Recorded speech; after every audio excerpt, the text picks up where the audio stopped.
Students, board lecture 3 on solution. ठीक है बेटा, इस टॉपिक में, इस पर्टिकुलर लेक्चर में हम जो टॉपिक इंक्लूड करने जा रहे हैं, ठीक है ना, वो है सोल्युबिलिटी एंड देयर फैक्टर्स। तो जिस फैक्टर्स पर सोल्युबिलिटी डिपेंड है, ठीक है ना, तो फैक्टर लेके जा रहे हैं और सोल्युबिलिटी, ठीक है। अब इस सोल्युबिलिटी को अगर हम डिफाइन करने की कोशिश करें, क्या होती है सोल्युबिलिटी? तो बेटा सोल्युबिलिटी ये हमेशा सॉल्यूट से कनेक्टेड है, ठीक है ना। तो हम सोल्युबिलिटी की जब भी बात करेंगे तो बात किसकी हो रही होगी? सॉल्यूट, ठीक है। तो इसको डिफाइन कैसे किया है? सोल्युबिलिटी, ठीक है, मैं यहाँ पे डेफिनेशन लिख लेता। Solubility of solute is its amount per unit volume per unit, ठीक है। तो solubility of solute is its amount per unit volume of solution। ठीक है, टेक्निकली देखो कैसे डिफाइन किया हुआ है, ठीक है। सिंपल अंदाज में अगर बोले तो सोल्युबिलिटी का मतलब क्या है कि कितना मैक्सिमम सोल्यूट डिसॉल्व होता है किसी पर्टिकुलर सॉल्वेंट में, उस अमाउंट को ही बोलते हैं सोल्युबिलिटी। सिंपल है, लेकिन उसको टेक्निकली कैसे लिखेंगे? तो solubility of solute is it's amount per unit volume of solution at a specific temperature, ठीक है, ऐसा लिखना होगा, बराबर। अच्छा, इसका यूनिट की अगर हम बात करें, यूनिट, ठीक है, अमाउंट है, ठीक है, तो उसको हम रिप्रेजेंट करेंगे बेटा मोल पे, और पर यूनिट वॉल्यूम में नीचे में, ठीक है ना, तो मोल पर लीटर, या ठीक है, मोल पर लीटर। बहुत सिंपल है, अमाउंट में रिप्रेजेंट कैसे कर रहे हैं? मोल से, और नीचे में वॉल्यूम बोला तो लीटर, ठीक है, ये इसका यूनिट रहेगा। एक मार्क्स के लिए कभी पूछा तो ध्यान रखिएगा, ठीक है। चलो अब हम बात करते हैं बेटा इसके फैक्टर्स की, ठीक है ना, कौन कौन से फैक्टर्स हैं जो इसमें इंक्लूड होते हैं, बराबर है। तो सबसे पहला फैक्टर्स जो सोल्युबिलिटी को अफेक्ट करेगा, ठीक है, तो पहला फैक्टर है बेटा nature of solvent and solute. Nature of solvent and solute. अब इस फैक्टर को समझने के लिए बेटा एक छोटा सा स्टेटमेंट है, केमिस्ट्री में बहुत फेमस है, लाइक डिसॉल्व्स लाइक। इसका मतलब होता है कि जैसा सॉल्वेंट है उसको अगर वैसा ही सॉल्यूट मिला तो इजीली डिसॉल्व होता है। एग्जांपल, ठीक है, एग्जांपल, ठीक है, NaCl प्लस वाटर, ठीक है, ये जो कॉम्बिनेशन है NaCl प्लस वाटर, तो NaCl आपने देखा वो नमक बहुत इजीली डिसॉल्व होता है, ठीक है। तो ये NaCl जो है बेटा ये कैसा है? पोलर सॉलिड है, ठीक है ना, पोलर सॉलिड बोलो या आयोनिक सॉलिड बोलो, ठीक है ना, मतलब उसमें पोलैरिटी रहती है, Na प्लस और Cl माइनस दोनों आयन से मिलके बना होता है। तो वाटर जो है बेटा से कहा जाता है पोलर सॉल्वेंट, ठीक है ना। अभी पोलर सॉलिड जो है NaCl ये सॉल्यूट है, इधर देखो ये जो सॉल्यूट है बेटा वो भी पोलर नेचर का है, मतलब उसमें भी पोलैरिटी है Na प्लस Cl माइनस, और ये जो वाटर है बेटा उसमें भी पोलैरिटी है H प्लस और OH माइनस, इसको पोलर सॉल्वेंट ही बोलते हैं। तो अगर वो पोलर सॉल्वेंट है और इधर का जो सॉल्यूट है वो भी पोलर कैटेगरी का है तो इजीली डिसॉल्व हो जाएगा, ठीक है। दूसरा एग्जांपल लेते हैं हम इसमें, ठीक है ना, कोलेस्टेरॉल। कोलेस्टेरॉल मतलब फैट्स, हम बात कर रहे हैं फैट्स, प्लस बेंजीन, ठीक है ना। ये जो एग्जांपल है कोलेस्ट्रॉल प्लस बेंजीन, ठीक है, इसमें बेटा ये जो बेंजीन है ये किस कैटेगरी का है बेटा? नॉन पोलर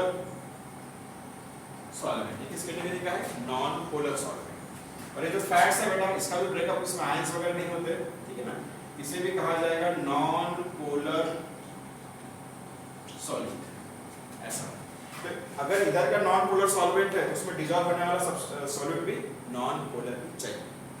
तो इस तरह से इसका मतलब सॉल्वेंट और सॉल्यूट इसके नेचर पर सोल्युबिलिटी डिपेंड तो करती है, ठीक है। ये जो पॉइंट है ये उसको सपोर्ट करेगा, ठीक है। इसमें अब हम नेक्स्ट जो, ठीक है ना, नेक्स्ट जो फैक्टर है, ठीक है, उसको देखते हैं, बराबर। नेक्स्ट फैक्टर जो है बेटा वो है प्रेशर।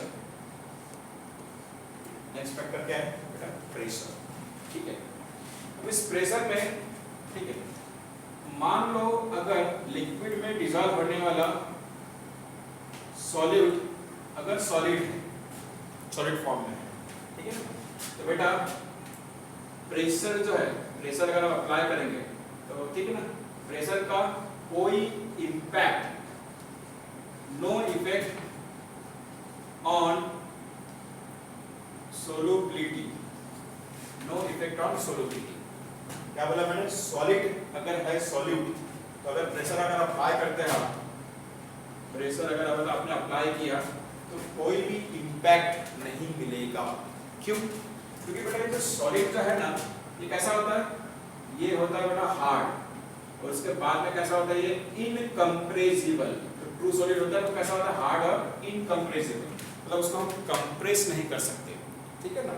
ठीक है, आपने रबर देखा है, रबर को देखो कंप्रेस करने के बाद में उसका साइज चेंज हो जाता है, कि जैसे ही आपने प्रेशर अप्लाई रिमूव किया वो अपने ओरिजिनल साइज में आ जाता है। लेकिन ट्रू सॉलिड ऐसा नहीं होता बेटा, इसलिए ट्रू सॉलिड को क्या बोलते हैं? इनकम्प्रेसिबल। और इस वजह से अगर सॉलिड सॉल्यूट के रूप में है और अगर आप प्रेशर अप्लाई कर रहे हो तो सोलुबिलिटी पर उसका कोई भी इंपैक्ट नहीं आएगा। लेकिन अगर मान लो बेटा गैस अगर है, ठीक है ना, गैस अगर सॉलिड के रूप में है और अगर आप इस केस में प्रेशर अप्लाई कर रहे हो, ठीक है ना, प्रेशर अप्लाई कर रहे हो, तो समझ लेना यहाँ पे सोलुबिलिटी क्या हो जाती है बेटा? इंक्रीज हो जाती है। सोलुबिलिटी क्या हो जाती है बेटा? इंक्रीज हो जाती है। और इसका सबसे बेस्ट एग्जांपल है कोल्ड ड्रिंक्स। आपको मालूम है वो जो CO2 गैस उसमें जो फिलअप की जाती है ना, उसको हाईली प्रेशराइज फॉर्म में ये करते हैं, ठीक है, बराबर है। इसका मतलब सोलुबिलिटी प्रेशर पे अप्लाई होने की वजह से इंक्रीज हो जाती है, ठीक है। तो ध्यान में रखिएगा कोल्ड ड्रिंक्स। अभी कितने फैक्टर्स हो गए बेटा? 2 फैक्टर्स। अब तीसरा फैक्टर थोड़ा सा इम्पोर्टेंट है, उसको अभी देखते हैं, ठीक है। नेक्स्ट, ठीक है बेटा, तीसरा फैक्टर्स सोलुबिलिटी। तो तीसरा फैक्टर जो है बेटा वो है टेम्परेचर, ठीक है। अब इसका इम्पैक्ट क्या आता है, ठीक है, वो देखेंगे हम। तो सबसे पहला वाला जो इम्पैक्ट हम देखने जा रहे हैं वो है सॉलिड इन लिक्विड इस फॉर्मेट, उसके बाद में गैस वाला फॉर्मेट उसके बाद में, ठीक है। तो अभी हम जो देख रहे हैं बेटा वो सॉलिड इन लिक्विड, ठीक है। उसके बाद में हम देखेंगे गैस इन लिक्विड, ठीक है। तो सॉलिड इन लिक्विड के केस में अगर देखें तो जैसे जैसे हम नॉर्मल की बात कर रहे हैं, नॉर्मल कि टेम्परेचर हम इंक्रीज करते हैं, जैसे जैसे हम टेम्परेचर इंक्रीज करेंगे वैसे वैसे जो सोलुबिलिटी है सॉलिड की वो क्या होती है बेटा? इंक्रीज होती है, ठीक है। ये वाला एक कॉमन स्टेटमेंट है, ठीक है ना, ध्यान रखिए। टेम्परेचर अगर आप इंक्रीज करते हो तो सोलुबिलिटी ऑफ सॉलिड इंक्रीज होती है। एक एग्जांपल लेता हूं, ठीक है ना। अगर हमें शरबत बनाना है, ठीक है, तो हम क्या करते हैं? कोल्ड वाटर लेते हैं, शुगर लेते हैं, ठीक है, 4-5 चम्मच मिक्स करके उसमें कुछ फ्लेवर वगैरह डाल के तैयार शरबत। लेकिन बेटा अगर हमको गुलाब जामुन या क्या बोलते हैं उसको, रसमलाई, उसके अगर हम चाशनी बनानी है तो क्या हम सेम प्रोसीजर अपनाते हैं? ठंडा वाटर लिया, कोल्ड वाटर, पानी मिक्स किया, उसमें गुलाब जामुन डुबा दिया, ऐसा बनता है? नहीं बनता है। चाशनी कैसे बनाई जाती है बेटा उसमें? तो चाशनी बनाने का जो ये है प्रोसीजर, उसमें क्या करते हैं? वाटर को पहले गर्म करते हैं, उस गर्म खौलते हुए पानी में, ठीक है ना, बॉयल वाटर में शुगर को ऐड किया जाता है। और बॉयल वाटर में जब शुगर ऐड की जाती है तो बहुत ज़्यादा क्वान्टिटी में उसमें डिजॉल्व होती है, ठीक है, तब जाकर वो चाशनी तैयार होती है गुलाब जामुन की और क्या बोलते हैं उसको, रसगुल्ले की, ठीक है ना। तो ध्यान में रखिए कि अगर हमको ज़्यादा क्वांटिटी में मिक्स करना है सॉलिड को तो आपको वाटर को बॉईल करना पड़ेगा, ठीक है ना, मतलब टेम्परेचर इंक्रीज करना पड़ेगा, ठीक है। अब ये तो नॉर्मल ये हो गया, ठीक है। अब कुछ ऐसे एग्जांपल्स हैं, ठीक है ना, जिसमें ये वाला पॉइंट जरूरी नहीं कि पूरी तरह से फॉलो हो, तो वही यहाँ पे मैंने ग्राफ के थ्रू समझाने की कोशिश की। यहाँ पे देखो, इस ग्राफ को देखो, इसको मैंने ऑलरेडी ड्रॉ करके रखा है, ठीक है। ये जो एक्सिस है वाई एक्सिस, उस पर क्या दिखाया बेटा, सोलुबिलिटी, ठीक है ना, जैसे अपर इसमें जाएंगे सोलुबिलिटी इंक्रीज होगी। इस पर क्या दिखाया बेटा मैंने, टेम्परेचर, ठीक है ना, टेम्परेचर इस डायरेक्शन में इंक्रीज हो रहा है। तो आप यहाँ पे देखिए कुछ ऐसे सॉल्ट है जैसे KCl, NaCl या NaBr, KBr वगैरह, दिख रहा है, ठीक है ना। ये चार जो सॉल्ट है NaBr, KBr, KCl और NaCl, ये चारों को अगर आप देखें तो जैसे जैसे यहाँ से सोलुबिलिटी स्टार्ट हुई, ठीक है ना, दोनों NaBr और KBr की थोड़ी ज़्यादा है। अब लेकिन जैसे जैसे टेम्परेचर को हम इंक्रीज कर रहे हैं, क्या इसकी सोलुबिलिटी बहुत ज़्यादा इंक्रीज हो रही है, पहले 50 थी तो थोड़ी सी 80-90 के आसपास आ गई, ठीक है, बराबर। यहाँ पे देखो 30 रही होगी, जैसे टेम्परेचर में 100 तक लेके चले गए तो थोड़ा सा 40 या 45 हो गई। तो मतलब ये चारों केस में जो इंक्रीज हो रहा है सोलुबिलिटी में वो बहुत कम हो रहा है। इस वजह से हम यहाँ पे लिखेंगे सोलुबिलिटीज ऑफ NaBr, KBr, NaCl और KCl में, ठीक है ना। तो slightly increase in solubility, ठीक है ना, स्लाइटली इंक्रीज हो रहा है, बहुत ज्यादा इंक्रीज नहीं हो रहा है, ये ऐसे सॉल्ट है बेटा, ठीक है ना। दूसरा केस देखो बेटा, KNa3 और NaNO3 को देखो, ये देखो दोनों ऊपर वाले, ठीक है। अब यहाँ पे देखिए KNO3 का यहाँ से स्टार्ट हुआ था और NaNO3 वाला जो था वो यहाँ से स्टार्ट हुआ था, बराबर है। तो जैसे जैसे टेम्परेचर आप इंक्रीज कर रहे हो उसकी सोलुबिलिटी देखो एकदम बूस्ट हो गई, एकदम स्पीड से ज़्यादा, ठीक है ना। 100 पर देखो उसकी सोलुबिलिटी बहुत ज़्यादा है, ठीक है ना। इसी तरह से NaNO3 की भी अगर देखें तो ये भी बहुत ज़्यादा है, बराबर है। मतलब यहाँ पे क्या हो सकता है, ट्रिमेंडस चेंज हो गया, ठीक है, बहुत ज़्यादा चेंज हो गया। तो यहाँ पे लिखेंगे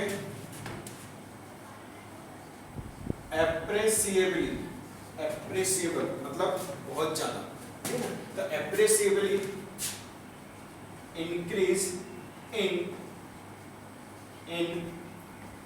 सोलुबिलिटी, एप्रेसिएबल चेंज हुआ, एकदम ट्रिमेंडस चेंज हुआ, ठीक है। तो इस पूरे ग्राफ में आपको एक ऐसा सॉल्ट भी नजर आ रहा है इसमें क्या हो रहा है बेटा, सोलुबिलिटी कम हो रही है, ठीक है ना। ये स्पेसिफिक है, याद रखना, एक नाम लिखा है, सोडियम सल्फेट। देखो जब टेम्परेचर कम था तो उसकी सोलुबिलिटी 100 के आसपास थी, कि जैसे जैसे टेम्परेचर 100 के आसपास चले गया उसकी सोलुबिलिटी कहाँ तक आ गई, 50 से भी नीचे आ गई। देखो पॉइंट ये अकेला ऐसा है, इसमें टेम्परेचर बढ़ाने के साथ साथ सोलुबिलिटी कम हो जाती है, ठीक है। तो यहाँ पे क्या लिखेंगे हम, डिक्रीज इन सोलुबिलिटी, ठीक है। तो ध्यान रखिए कुछ ऐसे ग्राफ से, ठीक है। तो ग्राफिकली मैंने आपका एग्जांपल के थ्रू ये याद रखना पड़ेगा। आखिरी जो इसको पॉइंट है बेटा, गैस इन लिक्विड, ठीक है ना। अब इसके लिए एक एग्जांपल लेता मैं और फिर बाद में आपको बताता, ठीक है ना। मान के चलो कि ये एक तालाब है, ठीक है ना, पॉन्ड है, ठीक है, इस तरह से, ठीक है ना, इसमें प्लेटफॉर्म है, मतलब ये, ठीक है, रॉक्स बना है, ठीक है।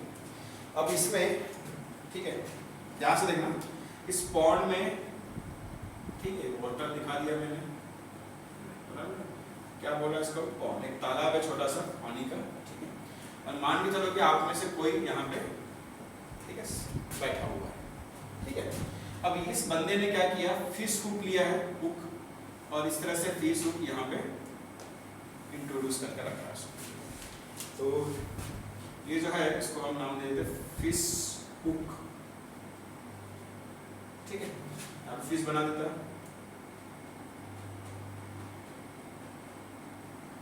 ठीक है, ठीक है। अब इस एग्जांपल में मैं पूछना क्या चाहता हूँ आपसे, ध्यान दीजिए, ठीक है ना बेटा। यहाँ पे दो कंडीशन है, ये जो सिचुएशन है ये समर में अगर है तो क्या सिनेरियो रहेगा, और अगर विंटर में है तो क्या सिनेरियो रहेगा, ठीक है। तो मेरा क्वेश्चन ये है कि ये बंदा बैठा है, अगर मान लो सीजन समर का है और इसने ये जो फिश हुक है अपर, ये जो वाटर की जो लेवल है उससे एकदम करीब ऊपर ही रखा है मान लो, तो क्या उसको समर सीजन में फिश मिलेगी या उस हुक में, ठीक है, फंसेगी? ये आपका मेरा तो क्वेश्चन है। सोचो जरा जरा, समर सीजन है और इस बंदे ने हुक जो है वो सरफेस पर ही रखा है, सरफेस के थोड़ा सा नीचे। क्या पॉसिबल है फिश का वहां पे आके फंसना? नहीं है बेटा। क्यों? क्योंकि बेटा समर सीजन में आपको मालूम है वाटर का टेम्परेचर, सरफेस वाटर का टेम्परेचर बहुत ज्यादा हो जाता है।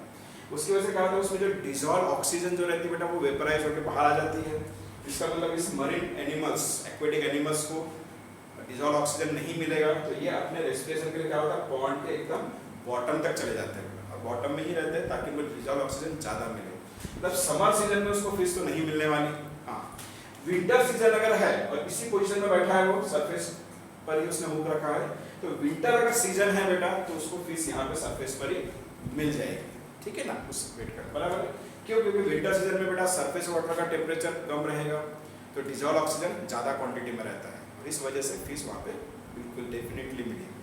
तो इसी एग्जाम्पल के बेसिस पर, ठीक है ना, इसी एग्जाम्पल के बेसिस पर क्या हम इस पॉइंट में ऐसा लिख सकते हैं कि भी अगर टेम्परेचर ज़्यादा है, मान लो टेम्परेचर अगर ज़्यादा है, ठीक है ना, तो सोलुबिलिटी जो रहेगी गैस की, ठीक है बराबर, सोलुबिलिटी ऑफ गैस क्या रहेगी बेटा, कम रहेगी, ठीक है ना।